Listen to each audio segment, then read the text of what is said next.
Ceylon Graphite is a TSX venture listed company.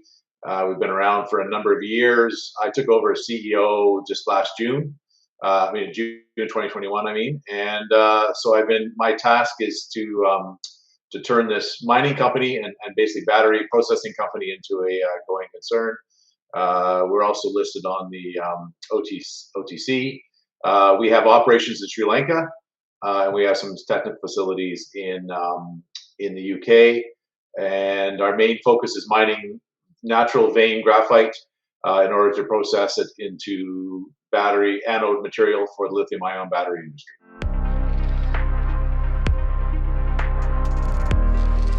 Our development plan is to develop mines in Sri Lanka. We now have two mining permits, K1 and M1 mining permits, which I think for a junior is pretty unprecedented. So we are going to begin hoisting graphite from these imminently, and then we'll continue on to develop mine 3, 4, 5, 6, all the way through up to basically as many as the market can handle. We have 128 grids in the old mining sectors of Sri Lanka, and we're looking to develop as many as we can to show the OEMs that we're talking to that we can produce tens, maybe hundreds of thousands of tons of this material for the anodes for the lithium-ion batteries and electric vehicles that they're all looking to make.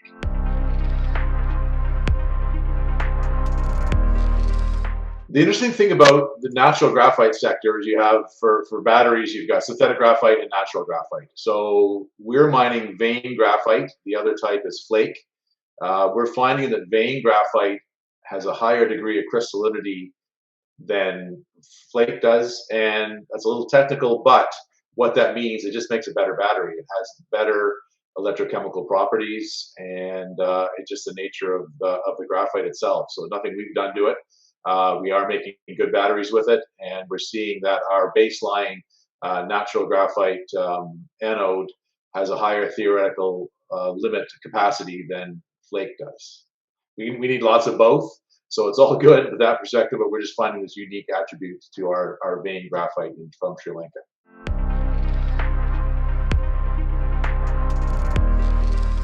It's actually quite exciting. We're finding that the demand for anode graphite beyond 2030 is going to exceed 4 million tons per annum. And right now we're seeing that, the probably market total right now is maybe 500,000 tons. So the world has to catch up. 100% of the processed graphite for batteries comes from China. So we all know, what the problems are there. I don't think I need to go into that. So we're seeing a tsunami of demand coming our way. And we need lots and lots of companies doing what we're doing. And we're, I think, well ahead of the game here as far as talking to OEMs and developing our graphite, showing the market that our graphite is very, very good as the anode in a lithium-ion battery.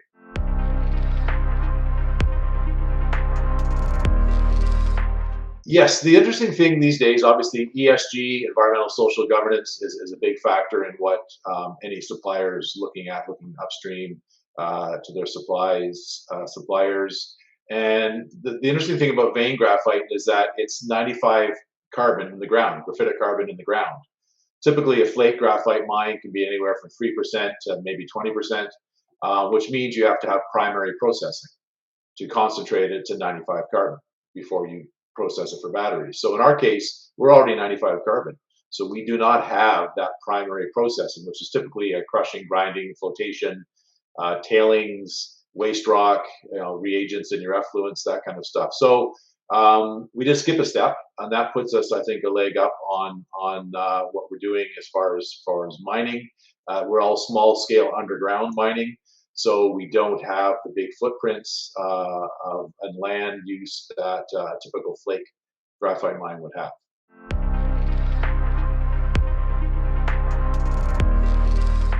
I think we're going to continue to do what we're doing. We're going to continue to make batteries, and we're going to continue to show the results of those and continue our discussions and sampling with our OEM partners. But mainly as well, we'll also be in Sri Lanka. We will be, as I said earlier, developing, getting our third mine permitted, our fourth mine permitted, our sixth, all the way up through to 10 or 20 or 40.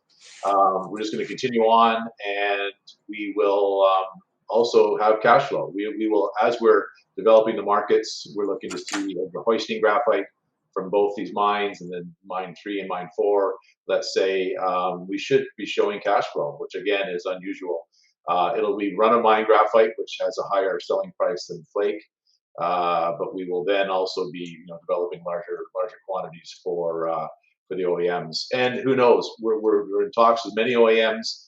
The sense of urgency is coming with them. They're realizing that they need to secure supply. So, anything's possible as far as even indications of interest, that we can say publicly about an OEM wanting to buy our anode processed graphite. I'd just like to say, just to close, is that we have had an interesting time in Sri Lanka. As most of you know, we had some political issues to deal with. They changed governments. The president left. There's a new president in place now. So a lot of people were concerned about the political situation in Sri Lanka and how that would affect our operations. It really didn't. It slowed us down in a few areas, getting some permits signed, some signatures. The average person has a lot of trouble with fuel and whatnot. We have foreign currency, so we have no issues with supplying the mines. We're not a huge scale operation, but we have plenty of fuel, explosives, etc. So just want everybody to realize that Sri Lanka has sort of come through the worst of it, and we're looking to just continue and help the country recover financially, and also do our bit, albeit small, and look to revive an old industry in Sri Lanka that was there up until the 1940s.